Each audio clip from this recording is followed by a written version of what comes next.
Hello students, আমার চ্যানেলে তোমাদেরকে স্বাগত। শুরু করছি 2027 মাধ্যমিক পরীক্ষার্থীদের জন্য একটি বাংলার ক্লাস। তোমরা যারা ফার্স্ট ইউনিট টেস্ট ক্লাস 10-এ 2026 সালে ফার্স্ট ইউনিট টেস্ট দেবে তাদের জন্য কিন্তু একটি বাংলার ক্লাস। তো তোমাদের সামনে রয়েছে দেখো একটি প্রবন্ধ, হারিয়ে যাওয়া কালিকলম, শ্রীপান্তের লেখা। এটা কিন্তু তোমাদের ফার্স্ট ইউনিট টেস্ট 2026 সালে হবে ক্লাস 10-এ, ঠিক আছে? তো এখান থেকে আমরা এমসিকিউ আজকে করব, দুটি পর্বে শেষ করবো এমসিকিউ। আজকে প্রথম পর্ব, আজকে প্রথম পর্ব, ঠিক আছে? তো প্রথম থেকে শেষ পর্যন্ত ভিডিওটা দেখবে। আর অবশ্যই তোমরা যারা আমার চ্যানেলে নতুন আছো, যারা নতুন দেখছো, তারা চ্যানেলটাকে সাবস্ক্রাইব করো, পাশে থাকা বেল আইকনটি প্রেস করে রাখো। কারণ আমি কিন্তু তোমাদের ফার্স্ট ইউনিট টেস্ট ক্লাস 10-এ 2026 সালে বাংলা, ইতিহাস এবং ভূগোলের কিন্তু আমি সাজেশন দিয়েছি বা দিচ্ছি, ঠিক আছে? তো অবশ্যই কিন্তু চ্যানেলটাকে সাবস্ক্রাইব করে রাখো আর অবশ্যই চ্যানেলটাকে ফলো করো। তো চলো, শ্রীপান্তের লেখা হারিয়ে যাওয়া কালিকলম প্রবন্ধ থেকে এমসিকিউ, চলো প্রথম থেকে শেষ পর্যন্ত দেখবে, ঠিক আছে? চলো শুরু করি ক্লাসটি। দেখো, প্রথম প্রশ্ন বলছে, হারিয়ে যাওয়া কালিকলম প্রবন্ধটির রচয়িতা হলেন শ্রীপান্ত। শ্রীপান্ত ছদ্মনামে লিখেছেন নিখিল সরকার। আচ্ছা, এরপরে প্রশ্নটা পড়তে হবে না, 3-এর দাগ, জন্মসাল পড়ে না, ঠিক আছে? তারপর দেখো, হারিয়ে যাওয়া কালিকলম লেখকের কোন গ্রন্থ থেকে নেওয়া হয়েছে? কালিকলম মন। পরে প্রশ্ন দেখো, শ্রীপান্ত কোন পত্রিকার সম্পাদকীয় বিভাগে চাকরি করতেন? উত্তর হবে আনন্দবাজার, ঠিক আছে? আচ্ছা, এবার চলে যাই আমরা 6 নম্বর প্রশ্নে। কথায় বলে ড্যাশ, কালি কলম মন লেখে 3 জন। এটা শূন্যস্থান পূরণ, ভীষণ ইম্পর্টেন্ট কিন্তু লাইন। তারপর দেখো, কালি কলম মন লেখে 3 জন, লোকসাহিত্যের শাখায় এটি হলো প্রবাদ। পরে প্রশ্ন, আমি যেখানে কাজ করি সেটা লেখালেখির ড্যাশ, আপিস, শূন্যস্থান পূরণ এটাও। পরে প্রশ্ন দেখো, শ্রীপান্ত যেখানে কাজ করেন সেখানে সবাই লেখক। পরে প্রশ্ন, শ্রীপান্ত ছাড়া কারো হাতে কি ছিল না? কলম। পরে প্রশ্ন, শ্রীপান্তের অফিসে সকলের সামনে কি থাকে? একটা কাঁচের স্ক্রিন বা পর্দা। তারপরে তারপর দেখো,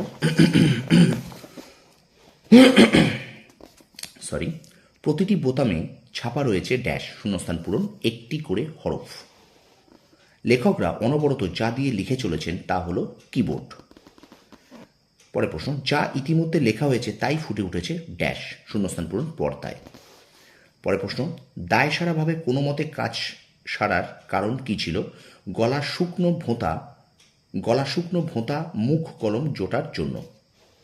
পরে প্রশ্ন, অথচ আমাদের আপিস সবাই বলেন, কি বলেন? লেখালেখির অফিস। বাংলায় একটা কথা চালু ছিল, কি কথা? কালি নেই কলম নেই, বলে আমি মুন্সি। পরে প্রশ্ন, আমি ড্যাশ ছেলে, শূন্যস্থান পূরণ পড়ো, গ্রামের ছেলে। আমরা কলম তৈরি করতাম ড্যাশ, রোগা বাঁশের কুঞ্চি কেটে। পরে প্রশ্ন, কলমের মুখ চিরে দেওয়া হয় কারণ তাতে কালি একসঙ্গে গড়িয়ে পড়ে না। পরে প্রশ্ন দেখো, লেখার পাত বলতে শ্রীপান্তের শৈশবে ছিল কলাপাতা, ঠিক আছে? তো স্টুডেন্টস, এই প্রবন্ধটা আমি এমসিকিউগুলো পড়ার আগে তোমরা অবশ্যই কিন্তু প্রবন্ধটা কিন্তু প্রথম থেকে শেষ পর্যন্ত রিডিং পড়বে, ঠিক আছে? টেক্সট বইটা খুব ভালো করে পড়বে। আমি বারবার বলছি, তোমরা টেক্সট বইটা খুব ভালো করে পড়ো, তারপরে কিন্তু তোমরা এই প্রবন্ধটা এখান থেকে এমসিকিউগুলো পড়বে, ঠিক আছে? তো বারবার বলছি, এই এমসিকিউগুলো পড়ার আগে তোমরা কিন্তু টেক্সট বইটাকে ভালো করে পড়ো, প্রত্যেকটা লাইন, প্রত্যেকটা ওয়ার্ড কিন্তু খুঁটিয়ে পড়বে, ঠিক আছে? তারপরে এমসিকিউগুলো পড়ো।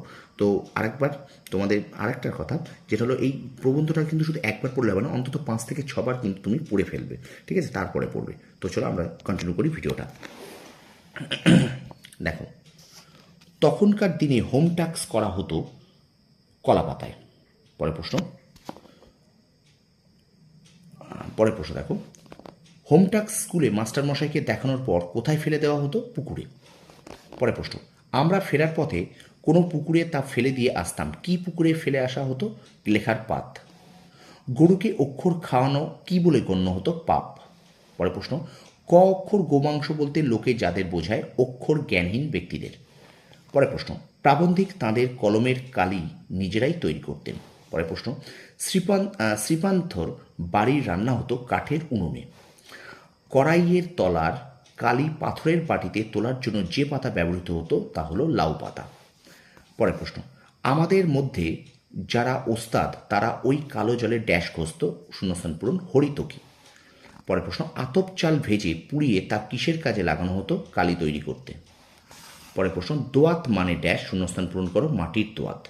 শৈশবে প্রাবন্ধিক শ্রীপান্থর লেখার সরঞ্জাম ছিল বাঁশের কলম, মাটির দোয়াত, ঘরে তৈরি কালি আর কলাপাতা। কি কি? বাঁশের কলম, মাটির দোয়াত, ঘরে তৈরি কালি আর কলাপাতা। ঠিক আছে, পরের প্রশ্ন দেখো। কলম যখন হাতছাড়া হওয়ার উপক্রম তখন লেখকের মনে কষ্ট হতো। পরের প্রশ্ন, ভাবি আচ্ছা আমি যদি ড্যাশ যীশুখ্রিস্টের আগে জন্মাতাম। প্রাবন্ধিক শ্রীপান্থর ভাবনা যদি তার জন্ম হতো প্রাচীন মিশরে। পরের প্রশ্ন, আমি যদি বাঙালি না হয়ে হতাম প্রাবন্ধিক কি হতে চেয়েছেন? প্রাচীন সুমেরিয়ান বা ফিনিশিয়ান।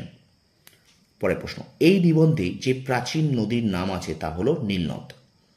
পরের প্রশ্ন দেখো, নীলনদের তীর থেকে কি আনার কথা বলা হয়েছে? নলখাগড়া।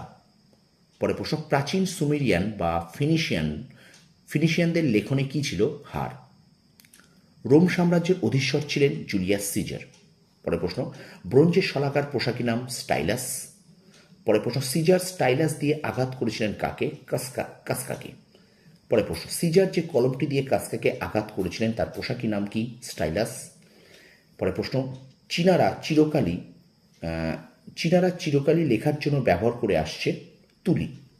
পরের প্রশ্ন, কলমের একটি নাম জ্ঞানাঞ্জন শলাকা। একটু শেয়ার করবে স্টুডেন্টস, ভিডিওটা একটু শেয়ার করবে বেশি করে। চলো আমরা চলে যাই পরের প্রশ্নে। পরের প্রশ্ন দেখো, এখন স্কুলের ছেলে মেয়েদের তহবিলে দেখা যায় রকমারি কলম। খাগের কলম কখন দেখা যায়? সরস্বতী পুজোর সময়। পরের প্রশ্ন দেখো, সরস্বতী পুজোর সময় কাঁচের দোয়াতে কালির বদলে থাকে ড্যাশ শূন্যস্থান পূরণ। এটা হবে দুধ। পালকের কলমের ইংরেজি নাম হলো কুইল। লর্ড কার্জন বাবু কুইল ড্রাইভার্স বলতেন বাঙালি সাংবাদিকদের। নেক্সট, এখন পালকের কলম দেখতে পাওয়া যায় পুরনো দিনের তৈলচিত্র কিংবা ফটোগ্রাফে। নেক্সট, পালকের কলম তৈরি করতে সাহেবরা যে যন্ত্র বের করেছিল তা এক ধরনের পেন্সিল শার্পনারের মতো। পরের প্রশ্ন, পালক ঢুকিয়ে চাপ দিলেই তৈরি হয়ে যেত কলম। বল পেনের আর এক নাম ডট পেন।